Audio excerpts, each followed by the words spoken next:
늦은 밤 서울 외곽의 작은 한정식집에서 가을비가 조용히 창문을 두드리고 있었습니다. 은퇴한 군인 박노인은 낡은 군복을 깔끔히 다려입고 조용히 식탁에 앉아 있었어요. 머리칼은 이미 백발로 물들었지만 눈빛만큼은 여전히 매서운 전장의 흔적이 남아 있었습니다. 그의 손에는 오래된 수저가 들려 있었고 앞에는 따뜻한 된장찌개 한 그릇이 놓여 있었어요. 박노인은 말없이 밥을 떠먹으며 창가에 비친 자신의 얼굴을 물끄러미 바라보았습니다. 세월이 참 빠르구나. 총을 내려놓은 지가 벌써 몇십 년인데 여전히 나는 군복을 벗지 못했구나. 박노인의 마음속 독백이었습니다. 사실 그에게는 깊은 사연이 있었어요. 그는 단순한 은퇴 군인이 아니었습니다. 베트남 전쟁에서 혁혁한 공을 세운 전설적인 인물이었죠. 하지만 그 모든 영광은 이제 낡은 군복과 함께 세월의 뒤안길로 묻혀 있었어요. 박노인의 본명은 박철수였습니다. 1950년생으로 가난한 농부의 아들로 태어났죠. 어린 시절부터 남다른 의지와 책임감을 보였던 그는 고등학교를 졸업하자마자 육군에 입대했어요. 당시만 해도 대학에 갈 형편이 되지 않았던 그였지만 군대에서만큼은 누구보다 뛰어난 능력을 발휘했습니다. 특히 1970년 베트남 전쟁에 파병되면서 그의 진가가 드러났어요. 맹호부대 소속으로 파견된 박철수는 정글 전투에서 탁월한 능력을 보였습니다. 그 중에서도 가장 유명한 일화는 1971년 4월에 일어난 일이었어요. 적의 기습 공격으로 고립된 아군 부대를 구하기 위해 단독으로 적진에 침투한 것이죠. 당시 박철수는 겨우 소위였지만 상급자들이 망설이는 사이 홀로 결단을 내렸어요. 밤을 틈타 적진으로 들어간 그는 24시간 동안 치열한 전투를 벌인 끝에 포로로 잡힌 아군 20명을 무사히 구출해냈습니다. 이 일로 그는 무공훈장과 함께 전군의 이름을 알리게 되었어요. 하지만 박철수에게 더 중요한 것은 그 과정에서 만난 동료들이었습니다. 특히 강민호 소령은 그에게 아버지 같은 존재였어요. 강민호는 박철수보다 10살 위였지만 서로를 형제처럼 아꼈습니다. 강민호는 박철수에게 단순한 전투 기술뿐만 아니라 진정한 군인 정신에 대해서도 가르쳐 주었어요. 철수야, 군인이라는 것은 단순히 싸우는 사람이 아니다. 평화를 지키는 사람이야. 그리고 그 평화는 약한 자들을 보호할 때 진정한 의미를 갖는 거다. 강민호의 말은 박철수의 평생 좌우명이 되었습니다. 하지만 1972년 강민호는 마지막 작전에서 적의 총탄에 맞아 전사하게 되었어요.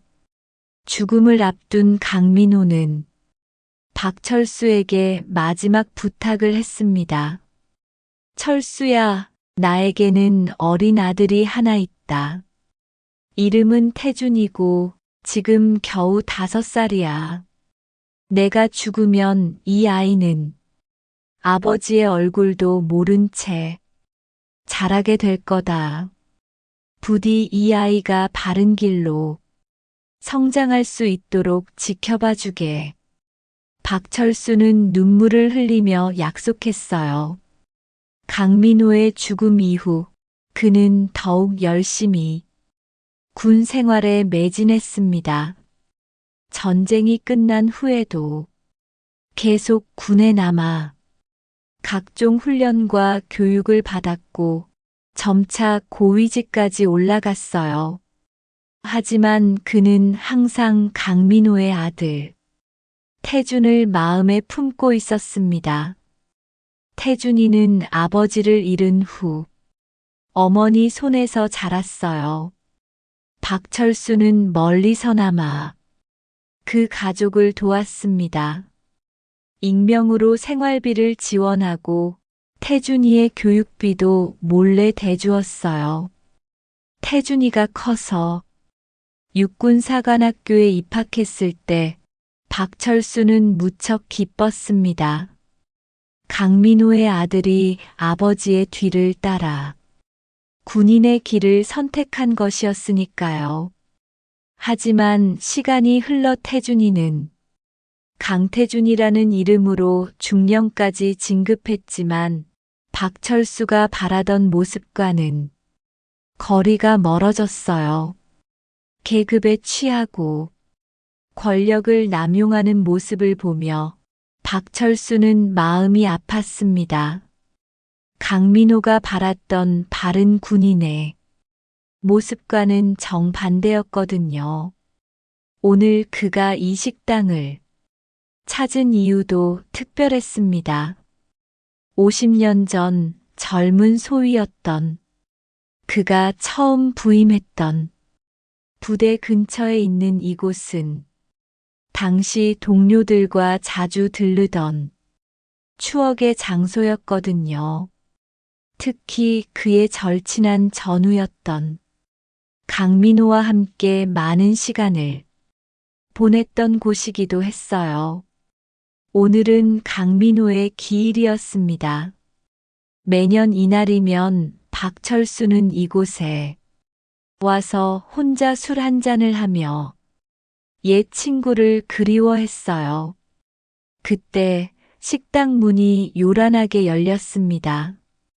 몇 명의 젊은 장교들이 들어왔어요.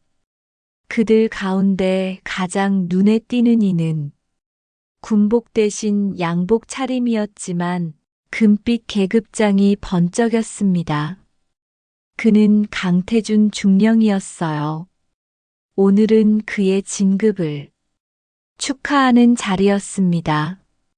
부하 장교들과 함께 자리를 잡은 그는 술잔을 부딪히며 호탕하게 웃어댔어요. 자, 오늘은 내가 중령이 된 날이다. 마음껏 마셔라. 오늘만큼은 우리 부대 최고 계급자가 나 아니겠나? 강태준의 목소리는 자신감으로 가득했습니다. 그는 30대 후반의 나이에 중령까지 진급한 엘리트 장교였어요. 명문 대학을 졸업하고 육사를 거쳐 탄탄한 군 생활을 해온 그였지만 어딘가 교만함이 배어 있었습니다. 박철수는 그 모습을 보며 복잡한 심경이었어요. 강민호의 아들이 이렇게 자란 것이 안타까웠거든요. 중령님 정말 축하드립니다. 저희도 언젠가는 중령님처럼 되고 싶습니다. 부하 장교 중 하나가 아첨하듯 말했어요. 강태준은 그런 아첨을 즐기는 듯 했습니다. 하하, 그럼 더 열심히 해야지. 군대는 실력이 있는 자가 올라가는 곳이야. 나처럼 말이야. 술이 돌자 목소리도 커지고 웃음소리도 식당 전체를 울렸습니다.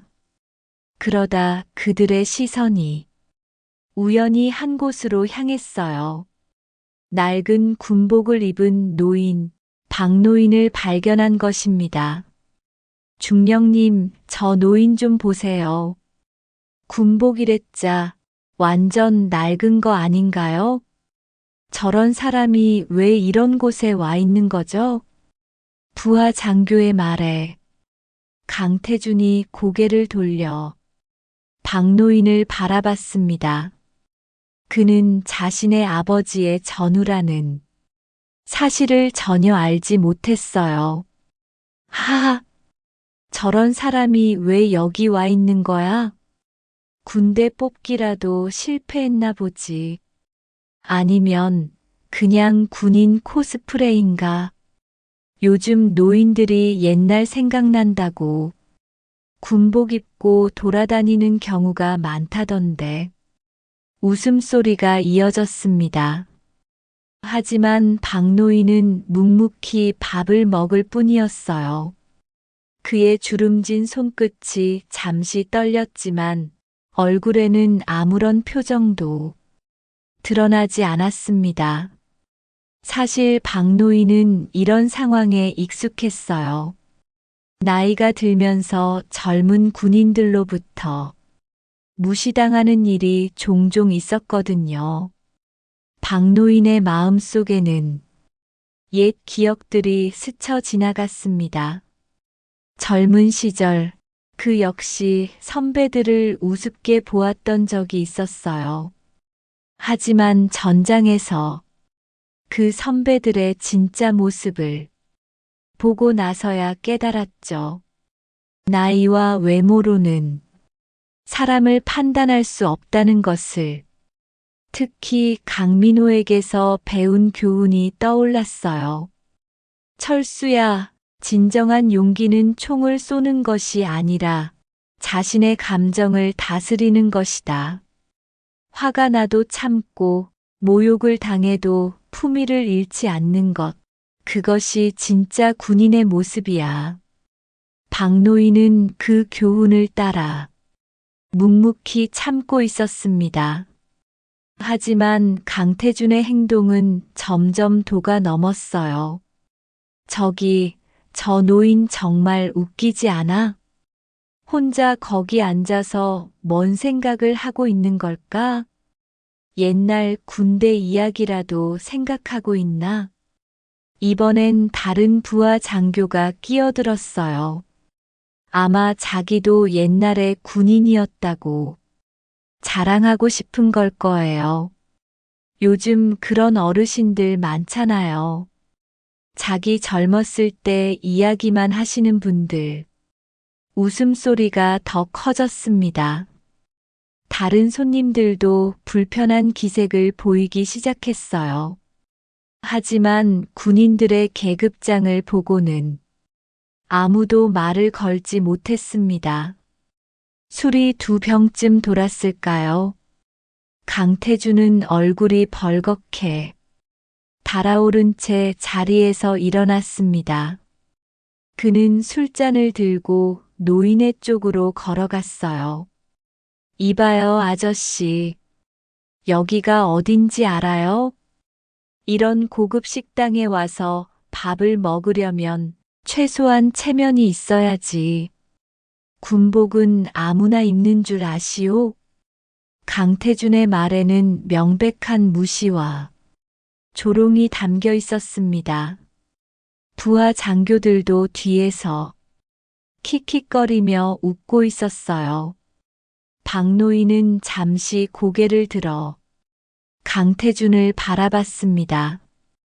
그 순간 그는 강태준의 얼굴에서 강민호의 모습을 발견했어요. 눈매와 코, 그리고 턱선까지 아버지를 빼닮았지만 눈빛만큼은 전혀 달랐습니다. 강민호의 따뜻하고 겸손한 눈빛과는 정반대로 강태준의 눈에는 오만함과 무시가 가득했어요. 박노인은 조용히 그러나 똑바로 말했어요. 군인의 품격은 계급장이 아니라 국민을 대하는 태도에서 나온다네.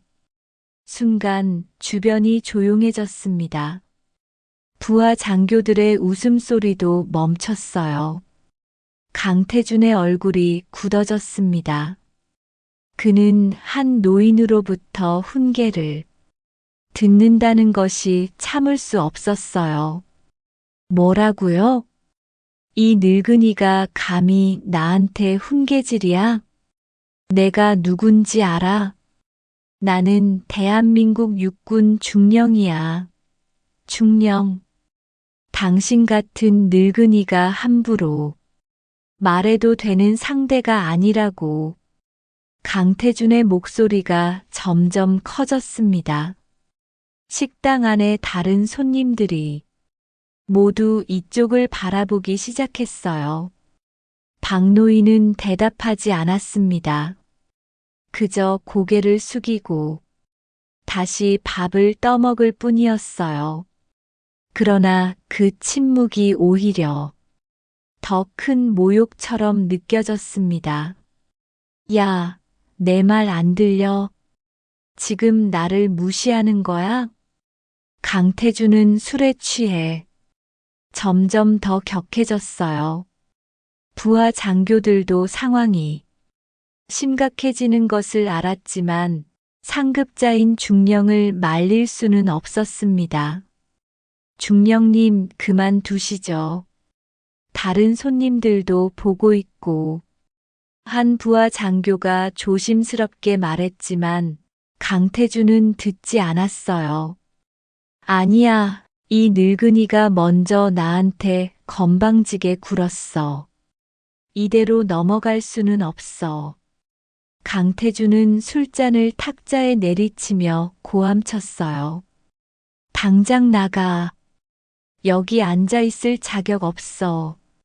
이런 고급 식당은 당신 같은 사람이 올 곳이 아니야. 제발 분수를 좀 알아. 식당 안에 다른 손님들도 이 상황을 지켜보고 있었습니다.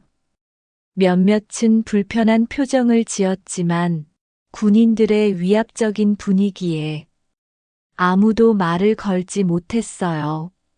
식당 사장도 어쩔 줄 몰라 하며 우왕좌왕했습니다.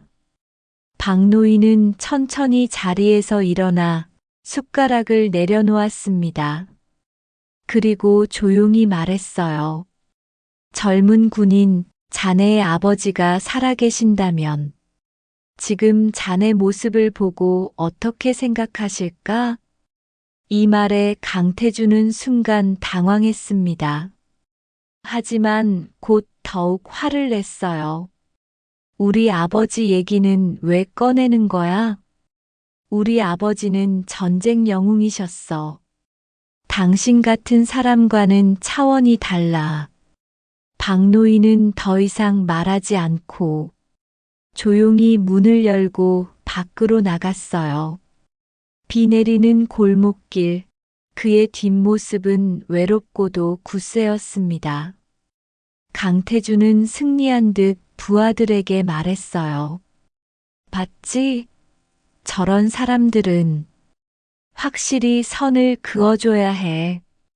안 그러면 우리를 얕보거든.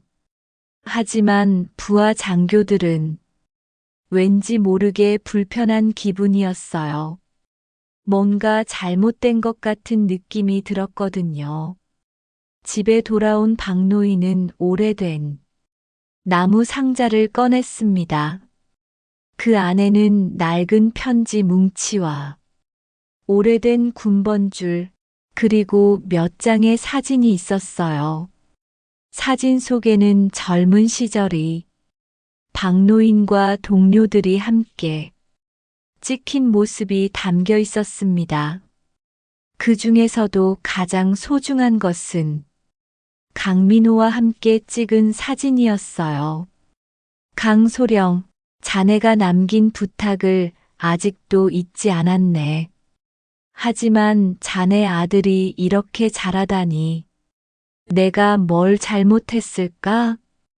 박노인이 속삭이듯 말했습니다. 편지 한 장에는 강민호가 죽기 전에 남긴 글귀가 있었어요. 노병이 된 나를 대신해 내 아들을 지켜주게. 언젠가 내 도움이 필요할 날이 올 거야. 그 아이는 아직 어려서 세상의 험난함을 모른다. 부디 바른 길로 인도해 주게. 그리고 만약 그 아이가 잘못된 길로 간다면 부디 아버지 대신 꾸짖어 주게. 나는 그 아이가 진짜 군인이 되기를 바란다. 계급이 높은 군인이 아니라 마음이 높은 군인으로 말이야. 이것은 박노인의 절친한 전우였던 강민호가 남긴 마지막 편지였습니다. 강민호는 베트남 전쟁에서 박노인의 목숨을 구하고 자신은 세상을 떠났어요. 그리고 어린 아들 하나를 남겨두었죠. 그 아들이 바로 강태준이었습니다. 박노인은 지난 30년간 멀리서나마 강태준을 지켜봐 왔어요.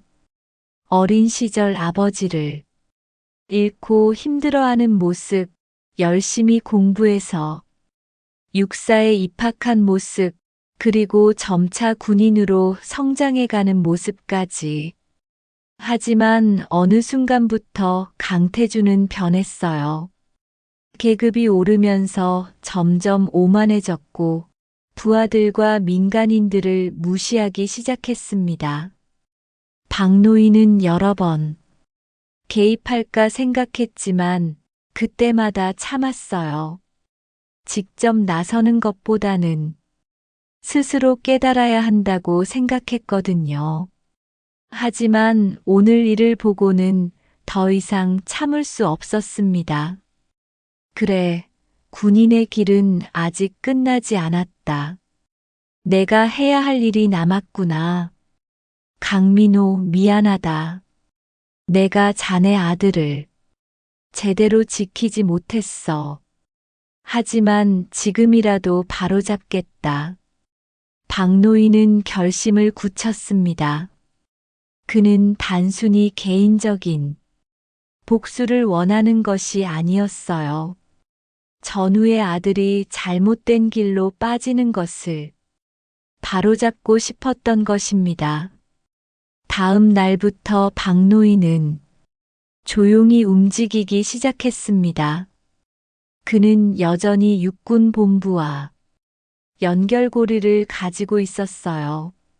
전쟁 영웅으로서의 명성과 오랜 군 생활로 쌓인 인맥들이 있었거든요.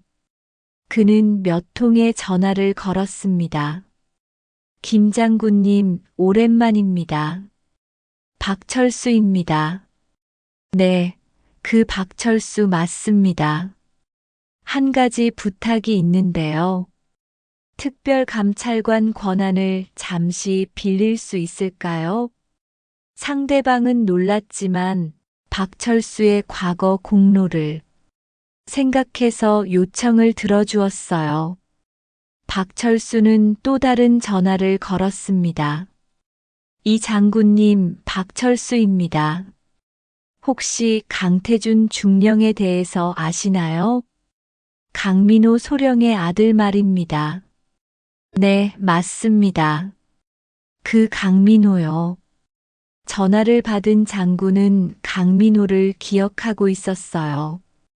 전쟁 영웅이었던 강민호의 이름은 군 내부에서 여전히 존경받고 있었거든요.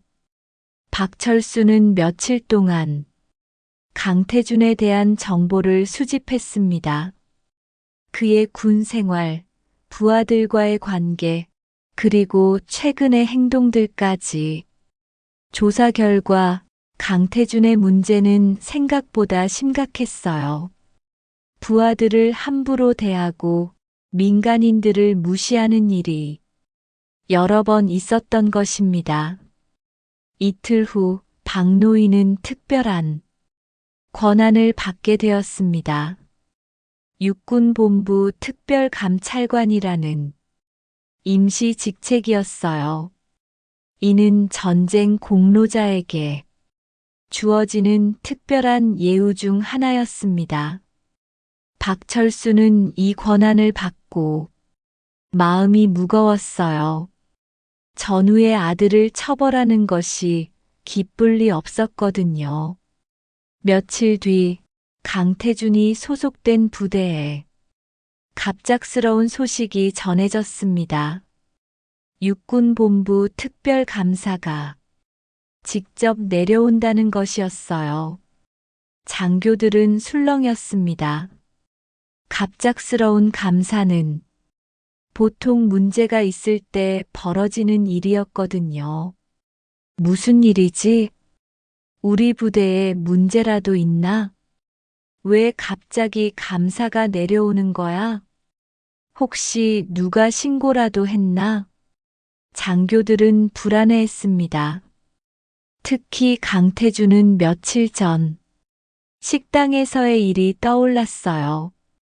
하지만 설마 그런 사소한 일로 감사가 내려올 리는 없다고 생각했습니다. 그는 부하들에게 말했어요. 괜찮다. 우리가 뭘 잘못했나? 그냥 정기 감사겠지. 평소처럼 행동하면 돼. 하지만 마음 한편으로는 불안했어요. 혹시 자신의 과거 행동들이 문제가 되는 것은 아닐까 하는 생각이 들었거든요. 감사 당일 모든 장교들이 회의실에 모였습니다. 긴장된 분위기 속에서 모두들 특별감찰관이 누구일지 궁금해했어요.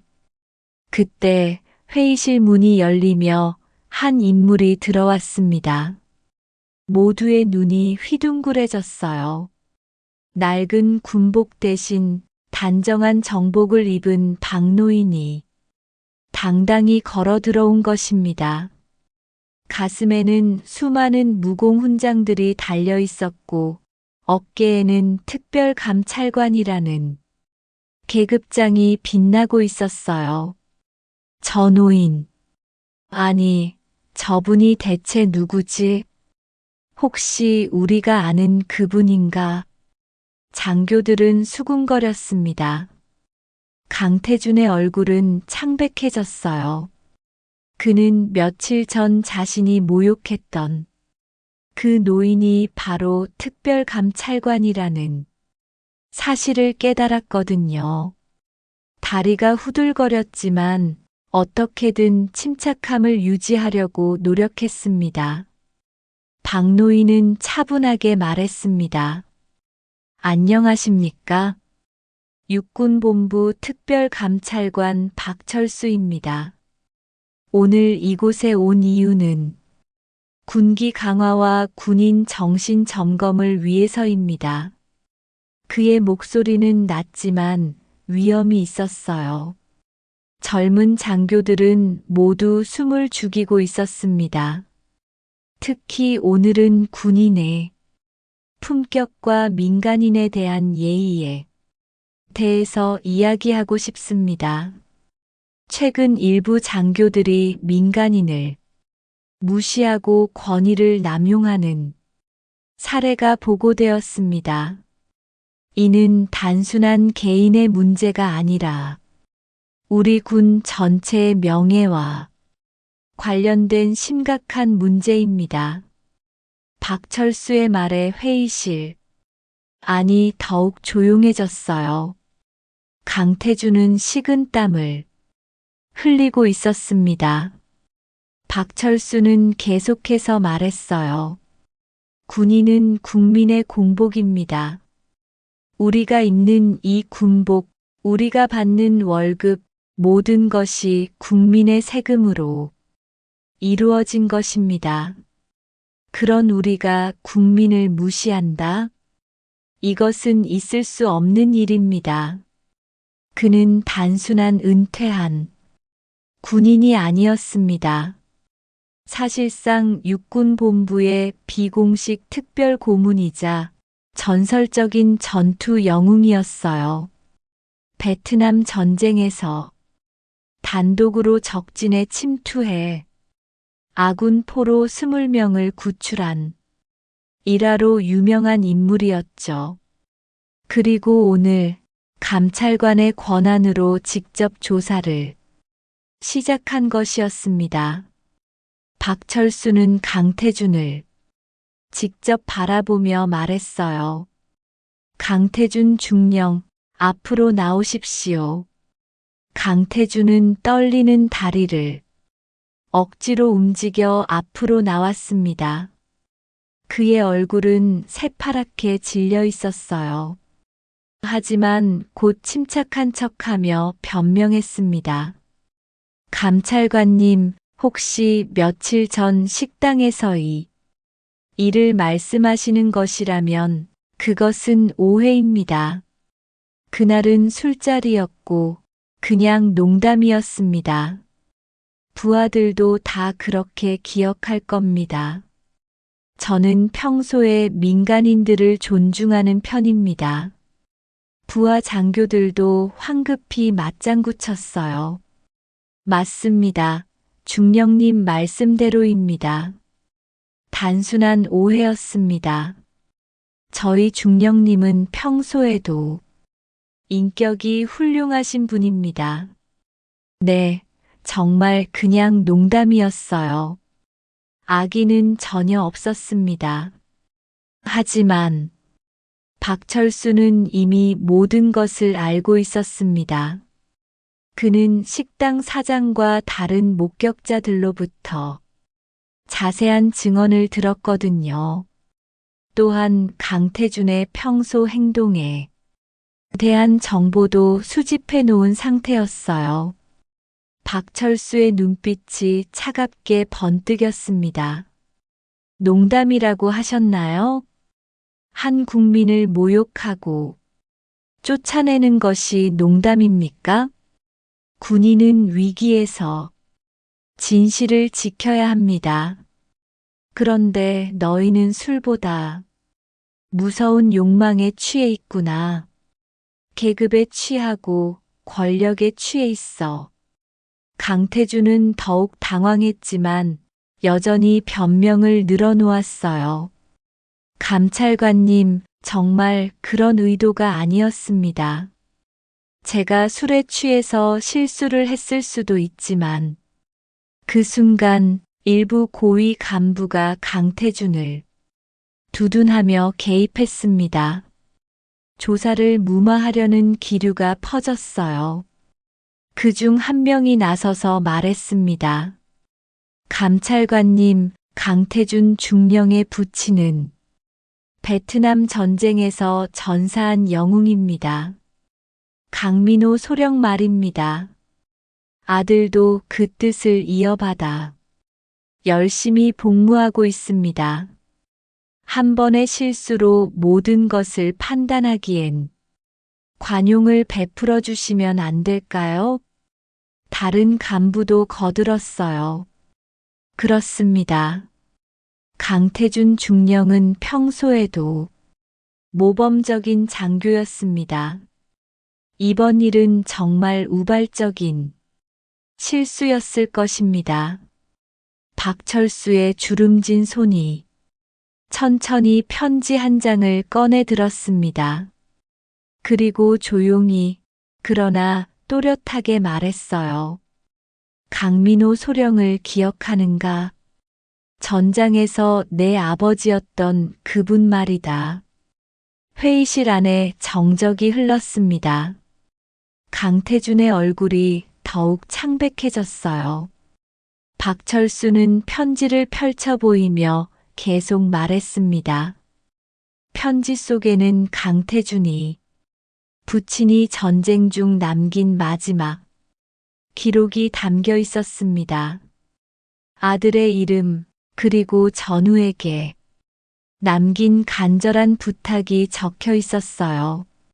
내 아버지는 내 생명을 구했다. 1972년 4월 15일 적의 기습 공격으로 우리 부대가 포위되었을 때 강민호 소령은 자신의 목숨을 걸고 나를 구해주었다. 그리고 죽기 직전에 내게 말했지. 아들이 바른 군인이 되도록 도와달라고. 순간 강태준의 눈빛이 흔들렸습니다. 자신이 모욕한 노인이 사실은 아버지의 전우이자 생명의 은인이라니. 부하들도 충격에 빠졌어요. 회의실 안은 정적이 흘렀습니다. 제가 아버지의 은인을 이렇게. 강태준의 목소리가 떨렸습니다. 박철수는 또 다른 진실을 밝혔어요. 그뿐만 아니다. 전역 후 나는 몰래 장학재단을 운영하며 가난한 군인 가족을 지원해왔다. 강민호의 아들인 너도 그 도움을 받았지. 내가 중학교 때 갑자기 나타난 익명의 후원자, 내가 고등학교와 대학교 학비를 댈 수 있게 해준 장학금, 모두 내가 한 일이다. 강태준은 더욱 충격에 빠졌어요. 어린 시절부터 자신을 도와준 익명의 후원자가 바로 눈앞에 이 노인이었다니. 왜 그렇게까지 해주셨는데 나는 내가 아버지처럼 바른 군인이 되길 바랬다. 그러나 내가 오만에 눈이 멀어 있었구나. 계급장만 보고 사람을 판단하고 약자를 무시하고 있었어. 박철수의 목소리에는 실망과 안타까움이 섞여 있었어요. 강태준은 더 이상 변명할 수 없었습니다. 그는 무릎을 꿇고 눈물을 흘렸어요. 죄송합니다. 정말 죄송합니다. 제가 얼마나 어리석었는지. 아버지께 부끄럽지 않은 아들이 되겠습니다. 다시 군인의 길을 배우겠습니다. 하지만 박철수의 진짜 목적은 처벌이 아니었습니다. 그는 이태준을 바른 길로 인도하고 싶었던 것이죠. 그래서 특별한 제안을 했어요. 벌을 주는 것보다 더 중요한 것은 내가 진정으로 변하는 것이다. 6개월간 내 밑에서 군인 정신을 다시 배워라. 일반 사병들과 함께 생활하며 진짜 군인이 무엇인지 깨달아라. 그리고 민간인들을 직접 도우며 진정한 봉사 정신을 배워라. 강태준은 고개를 끄덕였습니다. 그는 자신의 오만함을 깨달았고 진심으로 변화하고 싶었어요. 감찰관님의 말씀대로 하겠습니다. 아무리 힘들어도 참고 배우겠습니다. 박철수는 강태준의 진심을 알 수 있었어요. 그래서 추가로 말했습니다. 내 아버지 강민호는 마지막 순간까지 부하들을 걱정했다. 자신보다 어린 병사들을 먼저 대피시키고 홀로 남아 적과 싸우다 전사했지. 그런 아버지의 아들이 약자를 괴롭힌다? 이것은 강민호에 대한 모독이다. 강태준은 더욱 눈물을 흘렸어요. 자신이 얼마나 아버지의 뜻을 배신했는지 깨달았거든요. 며칠 뒤 부대 강당에서 특별 교육이 있었습니다. 모든 장병이 모인 자리에서 박철수는 마지막 훈시를 했어요. 군복의 무게는 계급이 아니라 국민을 지키겠다는 약속에서 나온다. 그리고 그 약속은 전역 후에도 죽음 이후에도 이어진다. 진짜 군인은 전장에서만 만들어지는 것이 아니다. 일상에서 평범한 사람들과의 만남에서 만들어지는 것이다. 강당은 숨소리조차 사라질 만큼 조용했습니다. 박철수는 계속해서 말했어요. 여러분은 모두 소중한 사람들입니다. 부모님의 자랑스러운 아들이고 언젠가는 누군가의 아버지가 될 사람들이죠. 그런 여러분이 타인을 무시하고 깔본다면 그것은 결국 자신을 무시하는 것과 같습니다. 젊은 병사들의 눈에 눈물이 맺혔어요. 박철수의 말이 마음 깊이 와닿았거든요. 계급은 다른 사람을 누르라고 주어진 것이 아닙니다. 더 많은 책임을 지라고 주어진 것입니다.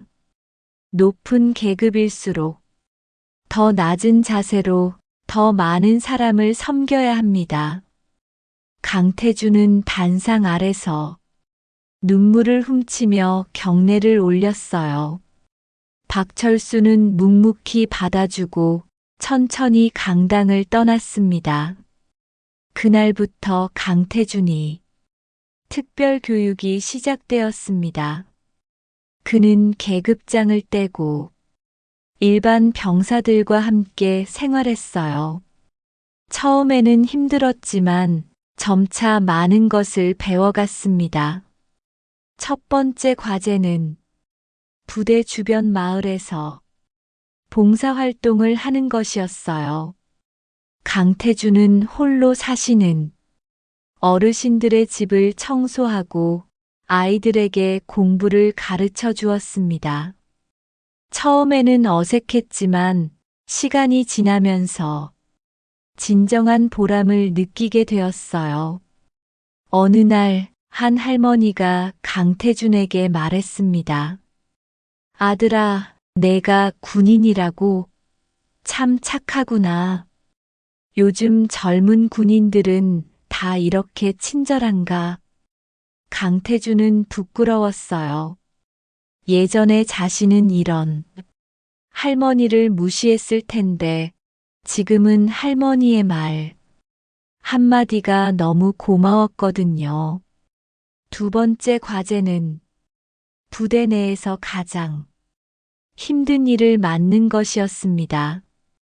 취사병으로 일하면서 동료들의 식사를 준비하고 청소병으로 일하면서 부대를 깨끗하게 유지했어요. 예전에는 부하들에게 시키기만 했던 일들을 직접 하면서 그 힘듦을 몸소 체험했습니다. 세 번째 과제는 신병 교육이었어요. 갓 입대한 신병들을 교육하면서 강태준은 자신의 과거를 돌아보게 되었습니다. 신병들의 두려움과 설렘을 보면서 군인의 진정한 의미를 다시 생각하게 되었어요. 한 신병이 강태준에게 물었습니다. 교관님, 군인이 되려면 어떤 마음가짐을 가져야 하나요? 강태준은 잠시 생각한 후 답했어요. 가장 중요한 것은 섬기는 마음이야. 국민을 섬기고, 동료를 섬기고, 가족을 섬기는 마음. 그것이 진짜 군인의 마음이지. 이는 박철수에게서 배운 교훈이었어요. 6개월 후 강태준은 완전히 다른 사람이 되어 있었습니다. 일반 사병들과 함께 생활하며 진짜 군인 정신을 배웠고 특히 민간인들을 대하는 태도가 180도 바뀌었어요. 그는 박철수에게 감사 편지를 썼습니다. 감찰관님께 6개월 동안 정말 많은 것을 배웠습니다. 계급은 섬기라고 주어진 것이지 군림하라고 주어진 것이 아니라는 것을 깨달았습니다. 제가 얼마나 어리석었는지, 얼마나 오만했는지 뼈저리게 느꼈습니다. 앞으로는 아버지와 감찰관님께 부끄럽지 않은 군인이 되겠습니다. 진심으로 감사드립니다. 박철수는 편지를 읽고 미소를 지었습니다. 전우의 아들이 바른 길을 찾은 것이 무엇보다 기뻤어요. 그리고 자신의 마지막 임무도 끝났다고 생각했습니다. 강민호와의 약속을 지킨 것이죠. 하지만 이야기는 여기서 끝나지 않았습니다. 강태준의 변화는 부대 전체에 영향을 미쳤어요. 그의 진심 어린 변화를 본 부하들도 하나둘 달라지기 시작했습니다. 서로를 존중하고 민간인들을 소중히 여기는 분위기가 퍼져나갔어요. 1년 후 강태준은 모범 장교로 인정받아 대령으로 진급했습니다. 하지만 이번 진급식은 예전과 완전히 달랐어요. 화려한 축하연 대신 그는 부대 근처 마을 어르신들을 초대해서 소박한 식사를 대접했습니다. 진급식장에서 그는 박철수를 특별히 초대했어요. 오늘 제가 이 자리에 설 수 있는 것은 저를 바른 길로 인도해 주신 분 덕분입니다. 앞으로도 군인의 참된 정신을 잊지 않겠습니다. 그리고 후배들에게도 이 정신을 전해주겠습니다. 박철수는 뿌듯한 마음으로 강태준의 진급식을 지켜봤습니다. 그리고 조용히 자리를 떠났어요. 하지만 강태준은 박철수를 그냥 보낼 수 없었습니다. 감찰관님, 잠깐만요. 강태준이 박철수를 뒤따라 나왔어요. 감찰관님, 정말 감사합니다. 만약 감찰관님이 아니었다면 저는 평생 잘못된 길을 걸었을 것입니다. 박철수는 강태준의 어깨에 손을 올리며 말했어요. 이제 내가 할 일이 있다. 내가 받은 것을 다른 사람들에게 나누어 주는 것이야. 특히 젊은 후배들에게 말이다. 강태준은 고개를 끄덕였어요. 그리고 실제로 그는 그 약속을 지켰습니다. 새로 부임하는 젊은 장교들에게 박철수에게서 배운 교훈들을 전해주었어요. 너희들도 내가 겪었던 실수를 하지 마라. 계급은 특권이 아니라 책임이다. 높은 자리에 올라갈수록 더 낮은 자세로 사람들을 섬겨야 한다. 강태준의 가르침을 받은 젊은 장교들은 처음부터 바른 군인 정신을 가지고 성장할 수 있었어요. 그들은 또 다른 후배들에게 그 정신을 전해주었고, 이렇게 선순환이 계속되었습니다. 3년 후 박철수는 특별한 소식을 들었습니다. 강태준이 운영하는 부대가 모범 부대로 선정되었다는 것이었어요. 특히 민간인과의 협력과 지역사회, 봉사 분야에서 최고 점수를 받았다고 했습니다. 박철수는 조용히 그 부대를 방문했어요. 강태준은 박철수를 보자마자 달려와 인사했습니다. 감찰관님, 어떻게 오셨어요? 그냥 지나가다가 들렀다. 잘 지내는 것 같구나. 덕분입니다. 모든 것이 감찰관님 덕분이에요. 박철수는 부대를 둘러보며 감탄했어요. 병사들의 표정이 밝았고 서로를 존중하는 분위기가 느껴졌습니다. 특히 민간인들과의 관계가 매우 좋아 보였어요. 감찰관님, 저희 부대의 특별한 프로그램을 보여드릴까요? 강태준은 박철수를 한 교실로 안내했어요. 그곳에서는 병사들이 지역 아이들에게 공부를 가르쳐 주고 있었습니다. 매주 토요일마다 지역 아이들이 와서 저희에게 공부를 배워가요. 병사들도 아이들을 가르치면서 많은 것을 배우고 있습니다. 박철수는 흐뭇하게 그 모습을 지켜봤어요. 한 병사가 아이에게 수학을 가르쳐 주고 있었는데 그 모습이 너무 자연스럽고 아름다웠습니다. 또 다른 교실에서는 어르신들이 병사들과 함께 체조를 하고 있었어요. 이것도 정기 프로그램이에요. 어르신들의 건강 관리를 도와드리고 병사들은 어르신들의 삶의 지혜를 배우죠. 박철수는 감동했어요. 이것이야말로 진정한 국민 협력이었습니다. 그날 저녁 강태준은 박철수와 단둘이 식사를 했어요. 3년 전 그 식당에서 말이죠. 감찰관님, 여기서 제가 얼마나 어리석었는지 아직도 생각나요. 그때 감찰관님께서 저를 꾸짖어 주지 않으셨다면 강태준의 목소리에는 진심 어린 후회와 감사가 담겨 있었어요. 내가 스스로 깨달은 것이다. 나는 단지 기회를 만들어준 것뿐이야. 아닙니다. 감찰관님이 제게 진정한 군인이 무엇인지 가르쳐 주셨어요. 아버지 대신에 말이죠. 박철수는 잠시 먼 곳을 바라보았어요. 강민호의 얼굴이 떠올랐습니다. 내 아버지는 정말 훌륭한 군인이었다. 마지막 순간까지 다른 사람을 생각하는 사람이었지. 너도 이제 그런 사람이 되었구나. 며칠 후 박철수에게 특별한 제안이 들어왔습니다.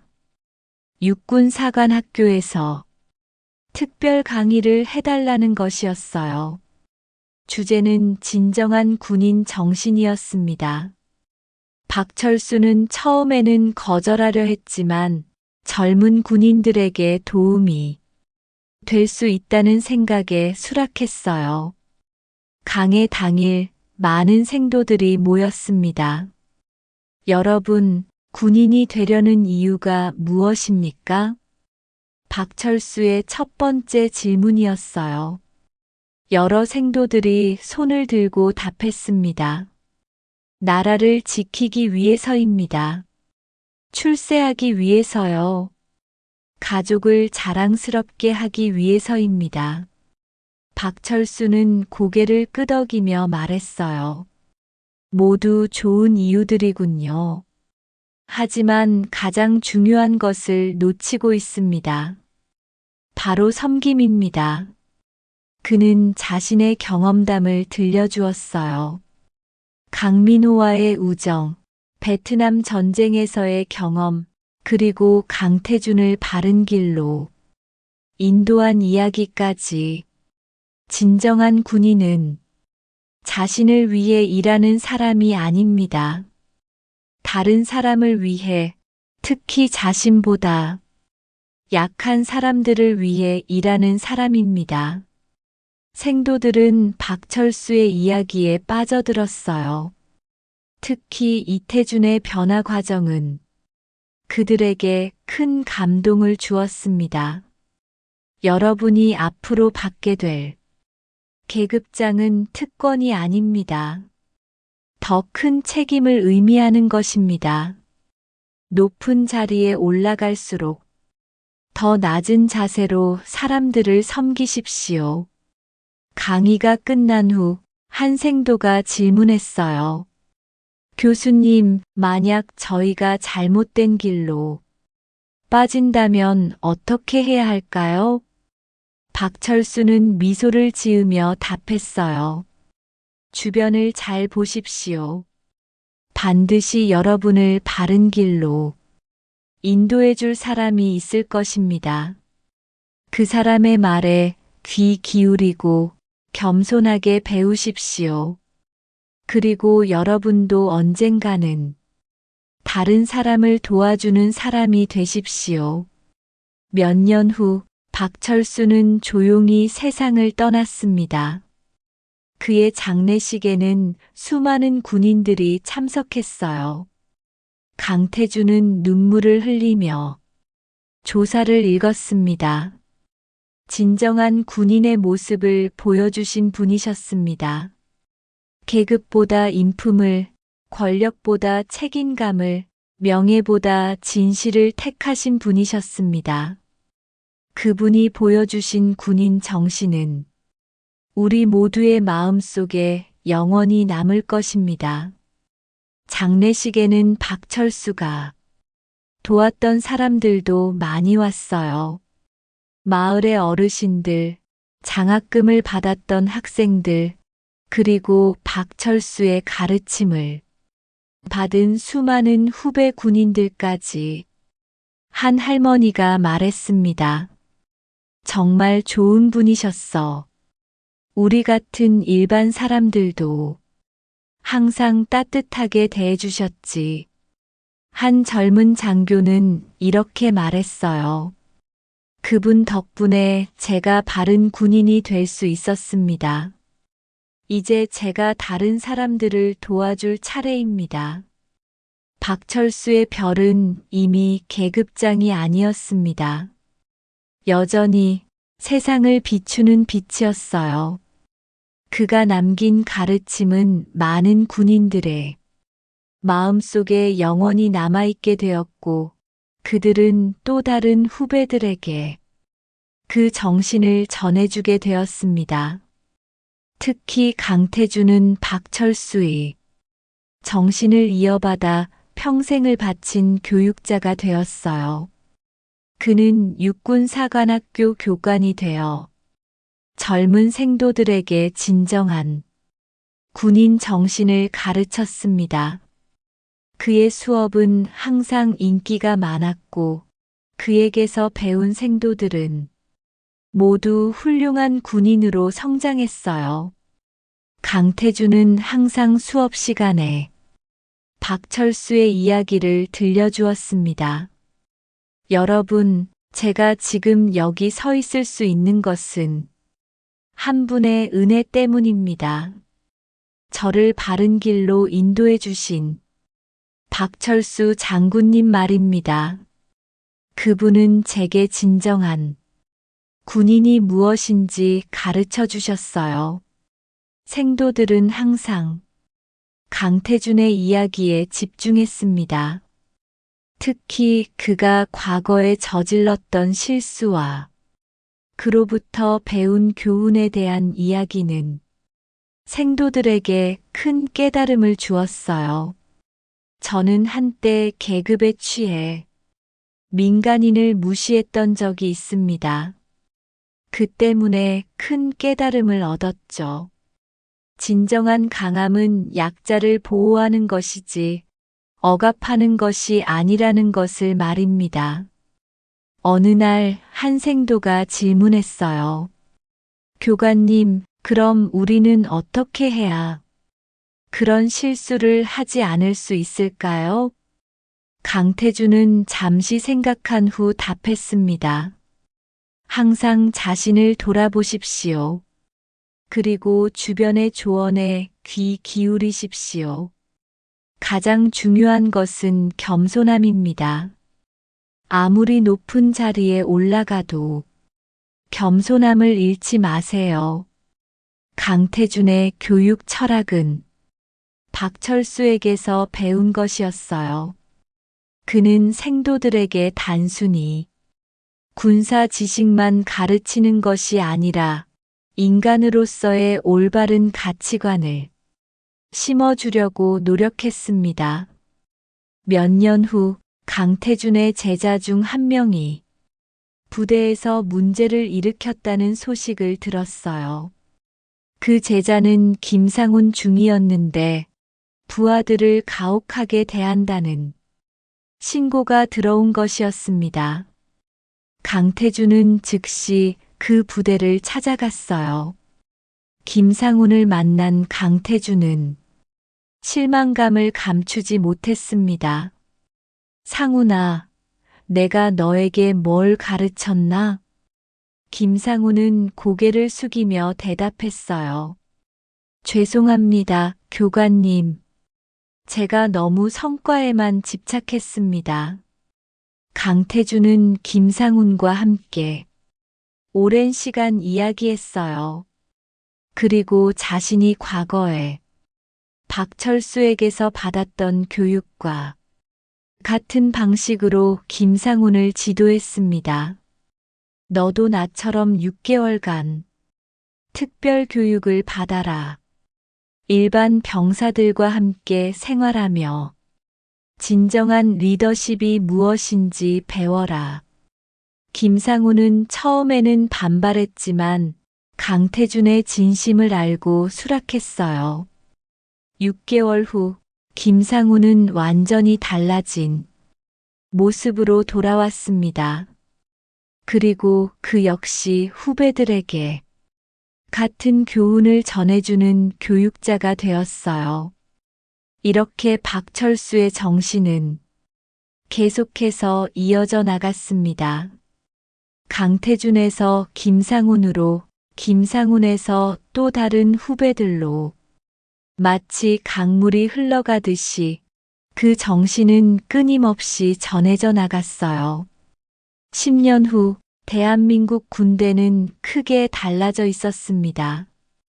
권위주의적이고 폐쇄적이었던 과거와는 달리 열린 소통과 상호 존중의 문화가 자리 잡았어요. 특히 민간인과의 관계가 획기적으로 개선되었습니다. 이런 변화의 중심에는 박철수의 정신을 이어받은 사람들이 있었어요. 이들은 각자의 자리에서 묵묵히 올바른 군인 정신을 실천하고 전파했습니다. 어느 날 강태준은 퇴역을 앞두고 박철수의 묘소를 찾았어요. 그리고 조용히 말했습니다. 장군님, 장군님이 저에게 주신 가르침을 많은 후배들에게 전해주었습니다. 이제 그들이 또 다른 후배들을 이끌어갈 것입니다. 장군님의 뜻이 계속 이어져 나갈 것입니다. 묘비에는 간단한 글귀가 새겨져 있었어요. 진정한 군인은 죽어서도 사람들의 마음속에 살아있다. 강태준은 그 글귀를 보며 눈물을 흘렸어요. 박철수는 비록 세상을 떠났지만 그의 정신은 여전히 많은 사람들의 마음속에 살아있었거든요. 퇴역 후 강태준은 민간에서 새로운 활동을 시작했어요. 청소년들을 위한 리더십 교육센터를 설립한 것입니다. 군인뿐만 아니라 일반 청소년들에게도 올바른 리더십을 가르치고 싶었거든요. 센터 개소식에서 강태준은 이렇게 말했습니다. 이 센터는 단순히 성공하는 방법을 가르치는 곳이 아닙니다. 올바르게 살아가는 방법을 가르치는 곳입니다. 진정한 리더는 자신의 이익이 아니라 다른 사람의 행복을 먼저 생각하는 사람입니다. 센터에는 많은 청소년들이 찾아왔어요. 특히 학교에서 왕따를 당하거나 가정 문제로 고민하는 아이들이 많았습니다. 강태준은 그런 아이들을 특별히 보살폈어요. 한 아이가 강태준에게 물었습니다. 선생님, 저는 왜 이렇게 약할까요? 친구들이 저를 무시해도 아무 말도 못하겠어요. 강태주는 그 아이의 어깨에 손을 올리며 말했어요. 약한 것이 아니야. 너는 착한 거야. 그리고 진정한 강함은 약한 사람을 보호하는 것이지 괴롭히는 것이 아니란다.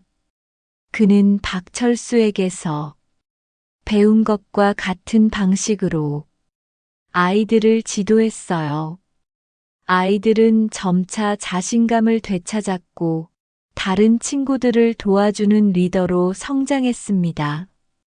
몇 년 후 그 센터를 졸업한 한 청년이 강태준을 찾아왔어요. 선생님, 덕분에 제가 좋은 사람이 될 수 있었어요. 이제 저도 다른 사람들을 도와주고 싶어요.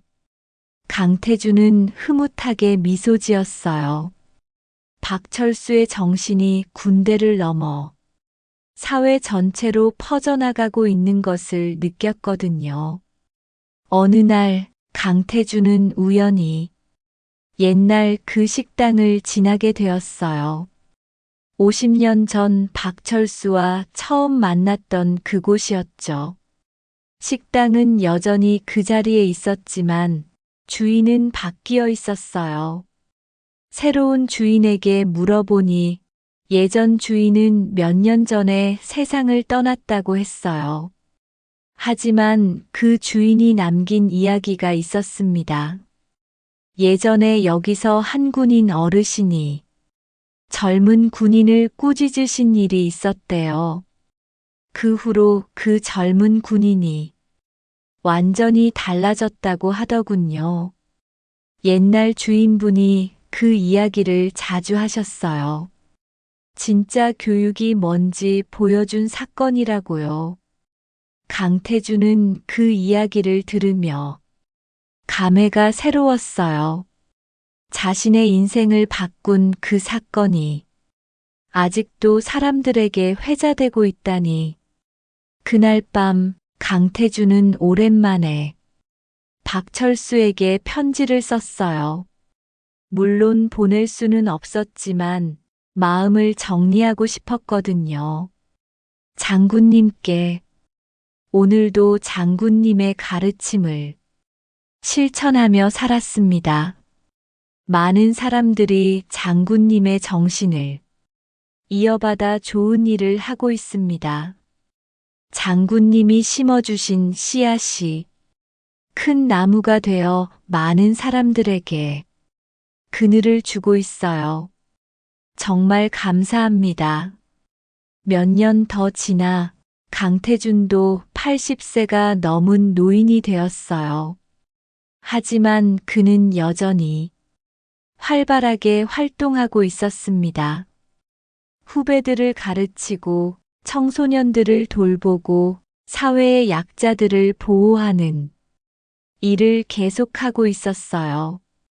어느 날 한 기자가 강태준을 인터뷰했어요. 장군님, 평생 이런 봉사를 하시는 원동력이 무엇인가요? 강태준은 잠시 생각한 후 답했습니다. 제게는 평생의 스승이 계셨어요. 그분이 저에게 가르쳐 주신 것은 단순합니다. 받은 만큼 돌려주어라. 그리고 그것보다 더 많이 나누어 주어라. 저는 그 가르침을 따르고 있을 뿐입니다. 그 인터뷰 기사가 신문에 실린 후 많은 사람들이 강태준의 센터를 찾아왔어요.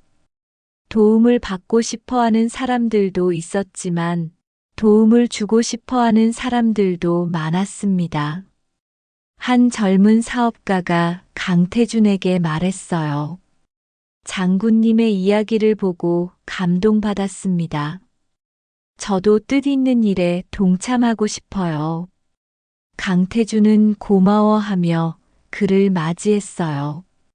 이렇게 박철수의 정신은 더욱 넓은 범위로 퍼져나갔습니다.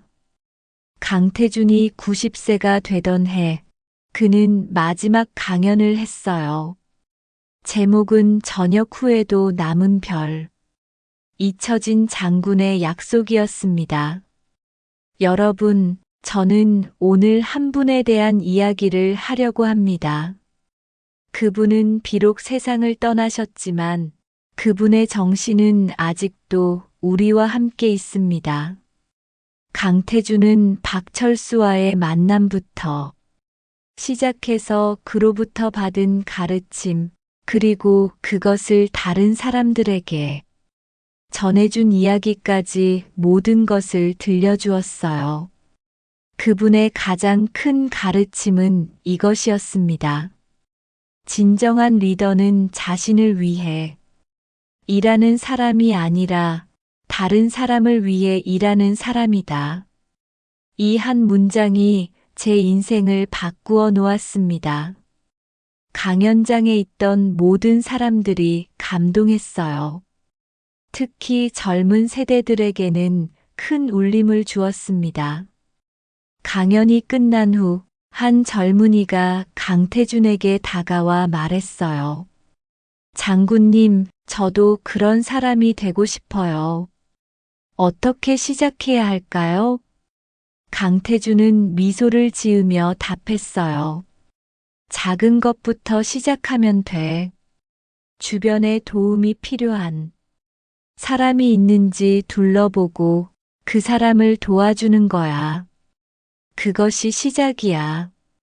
그 젊은이는 고개를 끄덕이며 결심에 찬 표정을 지었어요. 이렇게 또 한 명의 후계자가 탄생하는 순간이었습니다. 몇 달 후 강태준은 평화롭게 잠들듯 세상을 떠났어요. 그의 장례식에는 그가 도움을 준 수많은 사람들이 참석했습니다. 어린 시절 그에게서 도움을 받은 청년들, 그의 가르침을 받은 군인들, 그리고 그의 정신을 이어받은 수많은 사람들까지. 장례식에서 한 제자가 조사를 읽었어요. 선생님은 우리에게 보여주셨습니다. 한 사람의 변화가 얼마나 많은 사람들에게 영향을 줄 수 있는지를, 그리고 진정한 리더십이 무엇인지를. 선생님의 가르침은 우리를 통해 계속 이어져 나갈 것입니다. 강태준의 무덤 옆에는 작은 비석이 세워졌어요. 그 비석에는 이런 글귀가 새겨져 있었습니다. 받은 사랑을 나누어 준 사람, 받은 가르침을 전해준 사람. 그리고 그 옆에는 박철수의 무덤이 있었어요. 두 사람은 이제 영원히 함께 있게 되었습니다. 시간이 흘러 현재에 이르렀습니다. 박철수와 강태준의 이야기는 여전히 사람들에게 회자되고 있어요. 특히 군대에서는 전설적인 이야기로 전해지고 있습니다. 한 젊은 소위가 선배에게 물었어요. 선배님, 박철수 장군과 강태준 장군, 이야기가 정말 사실인가요? 선배는 고개를 끄덕이며 답했어요. 그럼 실제로 있었던 일이야. 그리고 그 정신은 지금도 우리와 함께 있어. 우리가 그 정신을 이어받아 실천하고 있으니까. 그 젊은 소위는 감동했어요.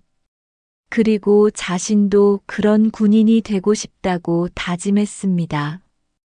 이렇게 박철수의 정신은 계속해서 이어져 나가고 있습니다. 한 사람에서 시작된 작은 변화가 세상을 바꾸는 큰 힘이 되었어요. 그리고 그 힘은 앞으로도 계속 이어져 나갈 것입니다. 오늘도 어디선가 누군가가 박철수의 정신을 실천하며 살아가고 있어요. 약한 사람을 보호하고 후배들을 바른 길로 인도하고 세상을 조금 더 따뜻하게 만들어가고 있습니다. 그것이 바로 박철수가 남긴 진정한 유산입니다. 계급장이나 훈장이 아니라 사람들의 마음속에 심어진 사랑과 봉사의 정신 말이에요. 진정한 군인 정신은 이렇게 계속해서 이어져 나가는 것입니다. 죽음으로도 끊을 수 없는 영원한 정신으로 말입니다. 박철수의 별은 이미 계급장이 아니었습니다. 여전히 세상을 비추는 빛이었어요.